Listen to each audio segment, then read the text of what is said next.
श्रीगोंदे तालुक्यातील कोकणगाव येथे गोरक्षकांनी पोलिसांच्या मदतीने 14 गोवंश जनावरांची सुटका केली।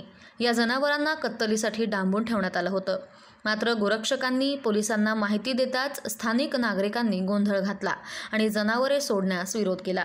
इतकंच नव्हे तर गोरक्षकांना धमक्या देत त्यांना जीवे मारण्याची धमकी दिल्याचा आरोप करण्यात आलाय। या प्रकरणात शिवसेनेच्या ठाकरे गटाच्या उपनेते आणि काष्टीचे सरपंच साजन पाचपुते यांच्यासह 7 जणांविरुद्ध गुन्हा दाखल करण्यात आलाय।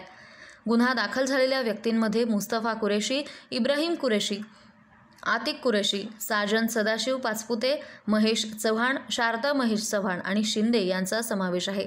तंटामुक्ती अध्यक्ष शिंदे यांनाही बोलवण्यात आलं आणि त्यांनीही गोरक्षकांना धमक्या दिल्या। त्यानंतर महेश चव्हाण यांनी सरपंच साजन पाचपुते यांना फोन केला आणि पाचपुते यांनीही येथून निघून जा अन्यथा परिणाम गंभीर होतील अशी धमकी दिली।